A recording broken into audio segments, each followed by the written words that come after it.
Padamihin lang natin yung views.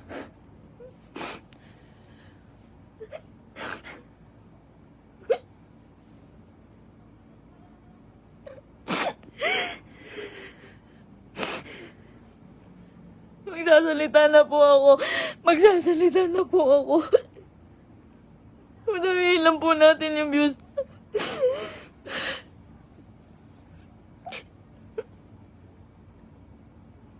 Magsasalita na po ako. Pipilitin ko pong isa-isahin. Pipilitin ko kahit gano'ng katagal tong live na to. Iisa-isahin ko po ang panggagago sa akin ni Merk. Ni Christian Merk Gray.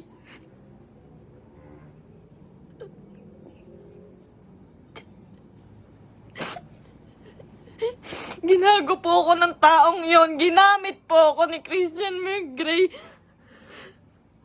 Lahat po nang nangyayari sa lahat ng video namin, mula umpisa hanggang ngayon, scripted. Lahat po yun sinunod ko dahil mahal ko siya. Dahil gusto ko ibigay yung buhay na gusto niya. Kung magtataka po kayo kung bakit maraming nawawala sa amin sa Team Merpay dahil sa kanya. Dahil po sa ugali ni Merk. Napakademonyo po ng ugali ni Merk. Ginago niya po lahat.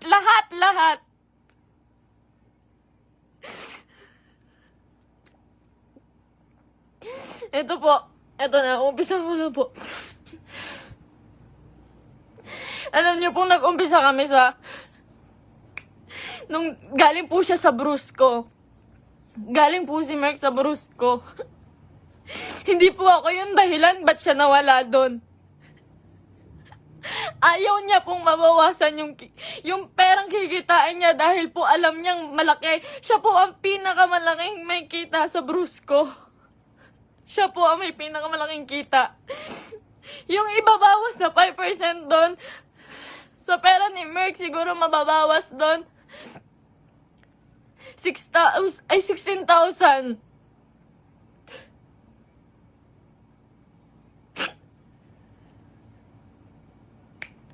Lahat po ng kaibigan niya, ginamit niya.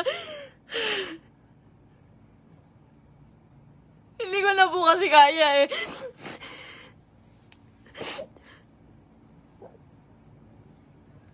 Sobra po yung ginawa ni Merk. Sobra. Hindi ko na po kaya. Pasensya na po kayo.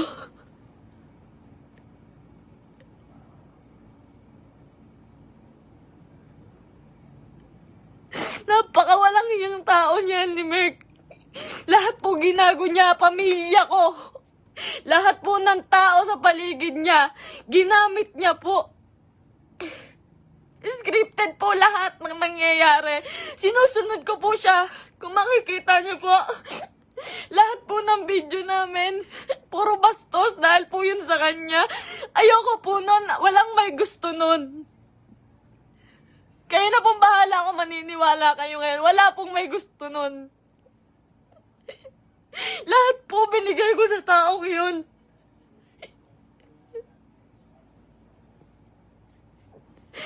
Lahat po ng panggagamit sa katawan ko. Lahat po ng pagpapakita ng kung ano sa katawan ko. Siya po ang may gusto nun. Nagagalit po siya pag aayaw ako. Ang sasabihin niya, para sa atin to. Para sa atin to. Pero hindi ko naramdaman dahil po, napakalaki po ng kinikita ni Merk. Wala po siyang binibigay sa akin. Kung sasabihin niyo po, na pera lang ang habol ko sa kanya. Kung makikita niyo po yung bahay namin, hindi niya po napagawa yun. Hindi niya po pinagawa yung bahay namin, uunahin niya pa po yung iba. Sa laki ng kinikita ni Merk, sa milyon ang kinikita niya sa isang buwan, 5,000 lang po ang binibigay sa akin yan, pati kay mama. Sa magulang ko po, 5,000 lang po, isusumbat niya pa. Mumurahin niya yung magulang ko.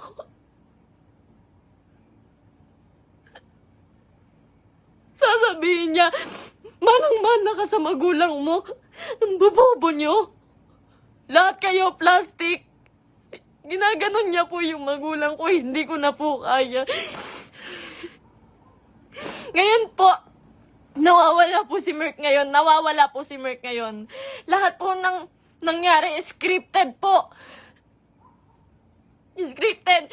Tinatago po ako ni Merk. Tinatago niya po ako. Hindi niya po ako pinapalabas. Ayoko na po. Ayoko na talaga. Ayoko na po talaga. Ayoko na po. Ang ginagawa niya lang po. Nandito po ako ngayon kasi nawawala po si Merk. 6 na araw na po siyang nawawala. Kasama niya po yung babae niya. Yun dun po sa... Si Pam doon sa video na bago makaganda.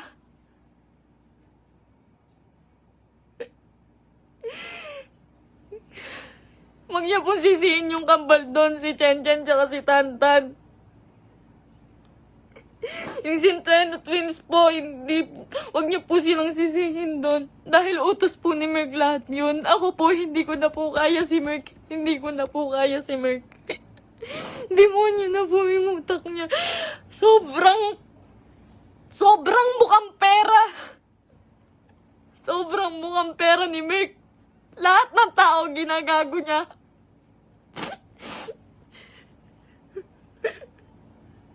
Sinisira niya po yung nanay ko po.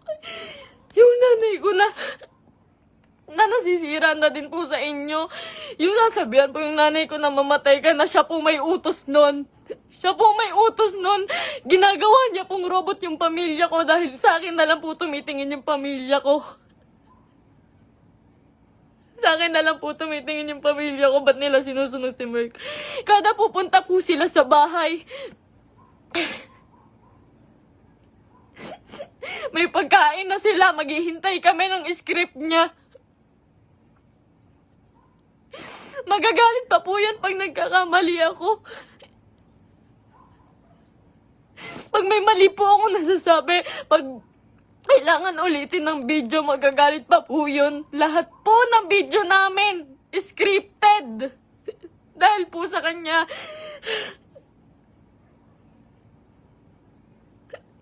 Sobrang abusado. May babae po si Merk ngayon. Yung babae nga, yung Pam po. Grabe, Merk. Pinatulan niya pang, may anak na po yun. May anak na. Sabi niya. Sabi ko nun, Mahal, baka naman papatulan mo yan. Baka naman totoohanin mo. Ang sabi niya nun, hindi. Kamukha yan ng ex ko. Hindi ako papatol dyan. Ginagago niya yung babae sa akin. Sinisira niya. Sabi niya, tanginang mukha yan. Papatulan ko ba yan? May anak na. Ginaganon niya yung babae. Ngayon, nandun siya. Nang sa Quezon po si Merk. May katibayan po ko. Lahat po. Lahat. Kahit sa chat, kahit yung babae. Nahuli ko po kasi dahil po dun sa post ng babae. Nag-post po yung babae. Nakasama po yung sasakyan namin. Tapos yung cellphone ko po, nagla-login po yun sa Quezon.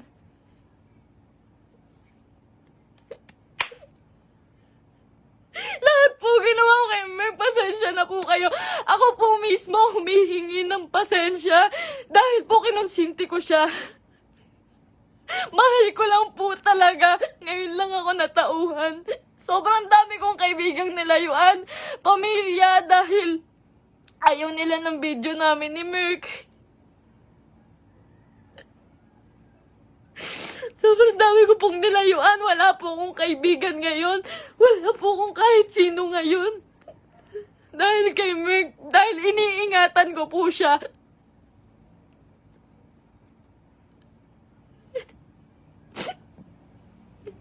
Kaya totoo po yung sinasabi niya, scripted lahat sa amin. Scripted lahat ng buhay na binigay sa akin ni Merk. Lahat po ng pera niya sa kanya lang po. Sa laki po ng pera niya, nagkakautang pa po siya. Sobrang sama, sobrang samang tao. Ultimo shampoo namin, sabon namin, ako pa bumibili. Grabe po pambabastos sa akin ni Merk. Hindi niya po ako nirespeto.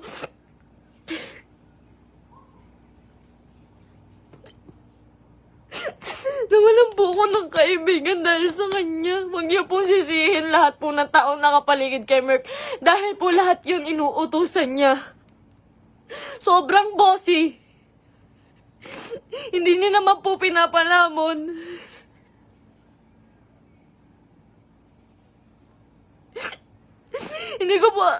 Hindi ko po in-expect na darating po talaga to. So,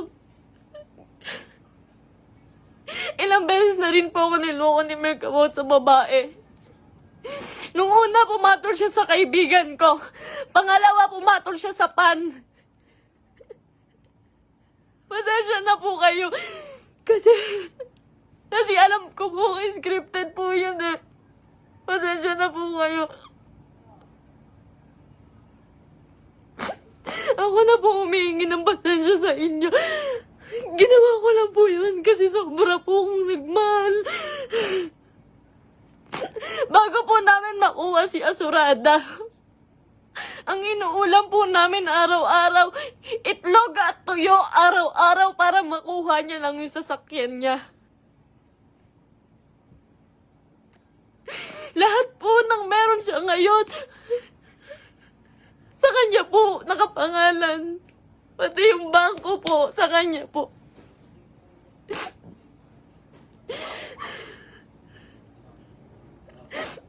Pag hihingi po ako sa kanya, hindi po yun magbibigay.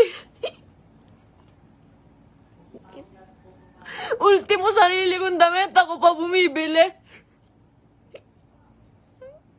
Sa isang buwan po, 5,000 lang ang binibigay niya sa pamilya ko.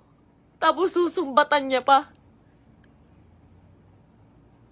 Lahat daw binigay niya sa akin. Yung singseng, sabi niya, 170K daw po yun. Malaman-laman ko, 30,000.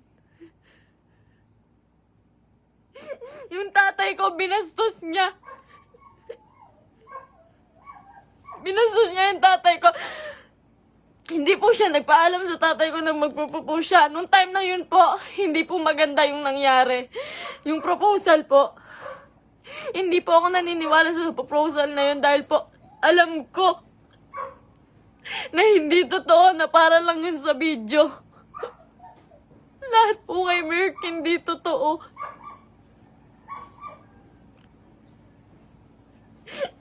Yung buhay niya, yung pagkatao niya, yung buhay na binigay niya sa akin, hindi po yun totoo.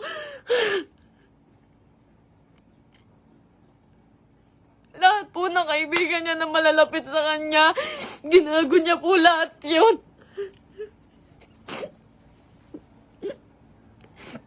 May nakakita po sa kanila dito sa Naik. Flex niya pa po pala yung babae kahit kanino. Pinakilala niya pa kung kani-kanino dito sa Naik. Sa mga taong malapit sa akin. Hindi niya alam.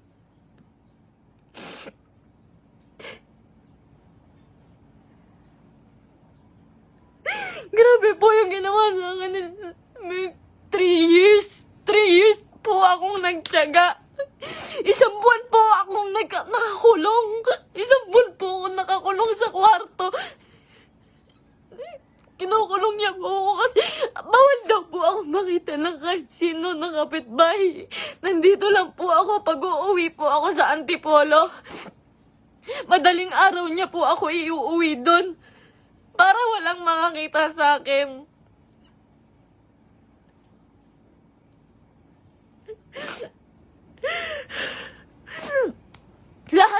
Lahat po ngayon suko na kay Merk.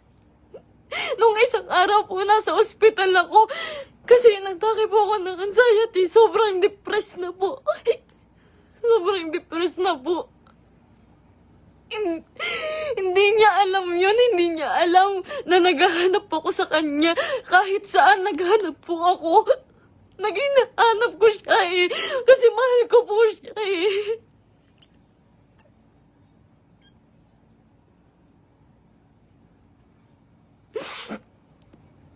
Ilang araw po wala akong tulog, wala akong kain, kakahanap sa taong yun. Tapos malaman-laman ko na kasama niya yung babae.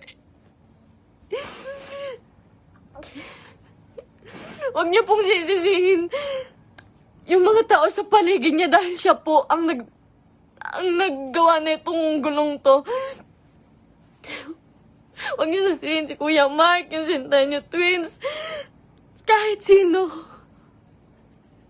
Siya po ang gumawa nito. Sobrang boss po ni Merk. Sobrang pa-boss po. Sa lahat po ng video, kung makikita niyo po, lantad na lantad yung suso ko para lang mapanood ng mga tao.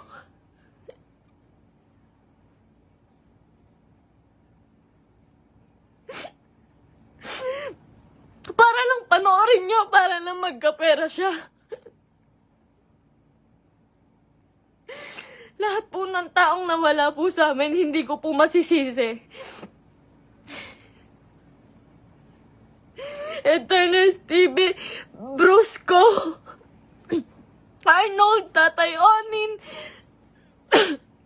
Marami pa pong nawala sa aming mga kaibigan dahil po sa kanya. Dahil hindi po nila kaya. Hindi po nila kinakaya si Merk.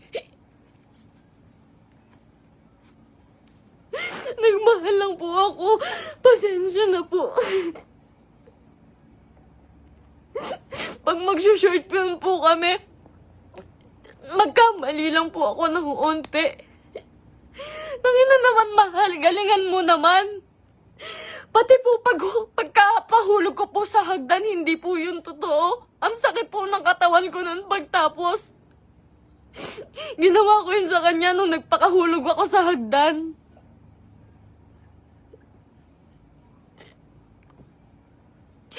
May mga pasa po ko lagi pag may nangyayaring hindi magandang prank. Lagi po ako nagkakasugat, nagkakapasa dahil po sa ginagawa namin. Hindi po ako nanghingi ng kahit piso kay Merk. Hindi po ako nanghingi ng kahit piso kay Merk. Hindi po. Lahat po ng account siya po may hawak. Kinukontrol niya po lahat. Hindi niya po mapagawa yung bahay ko. Sabi niya po sa CR namin, mahal, hindi ako magsi-CR dyan. Hindi po siya nag-CR sa CR namin sa bahay.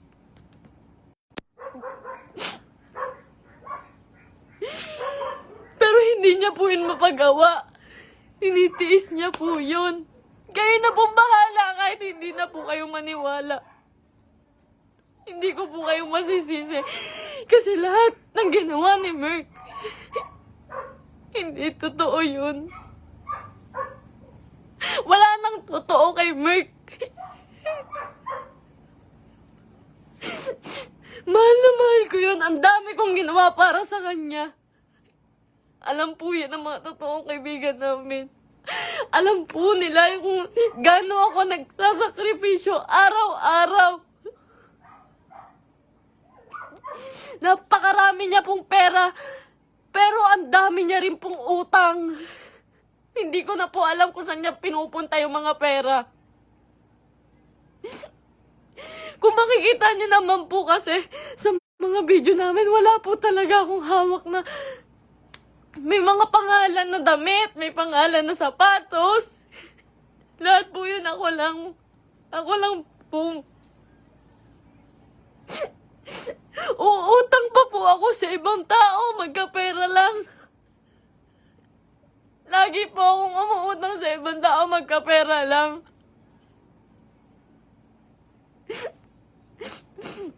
Ayun po, hindi ko na po kaya.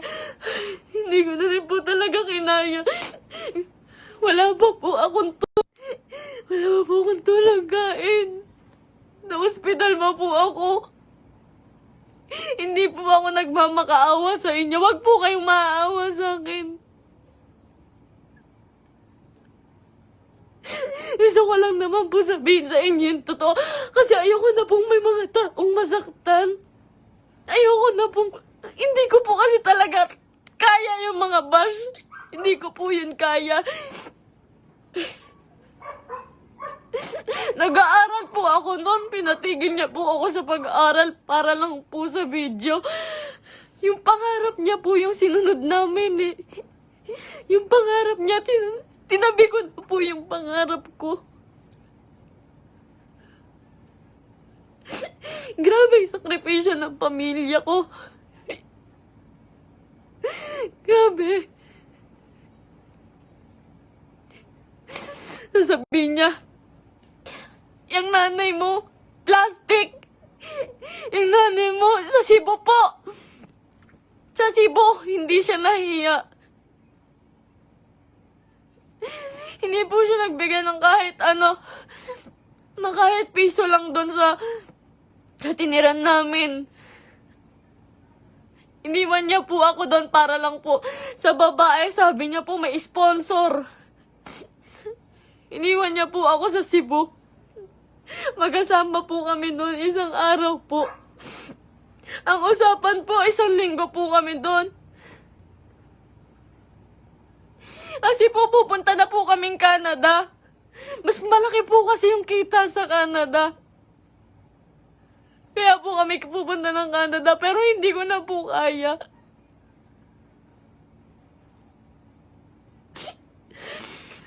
Ganto, ngayon, fiancé niya pa lang po ako, pero grabe na po yung ginagawa niya sa akin. Sobrang mukhang pera ni Merk.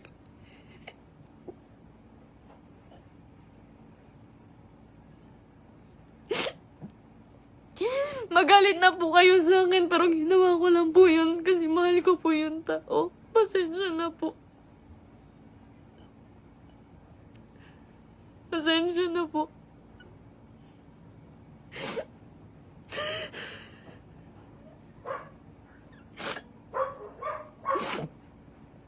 Ngayon po, wala pa rin po si Merk.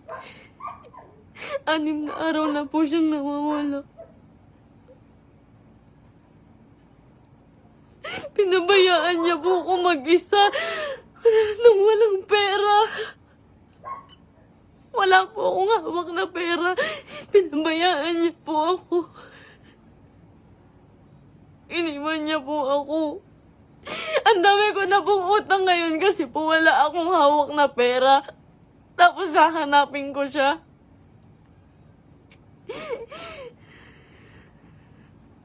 Masakit po kasi lalo eh. Fiancé na po kasi ako eh.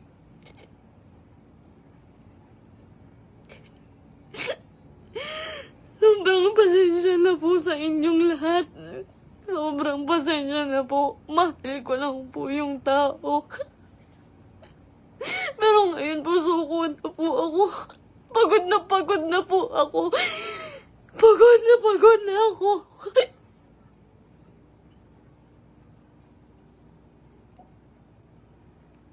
Pasensya na po.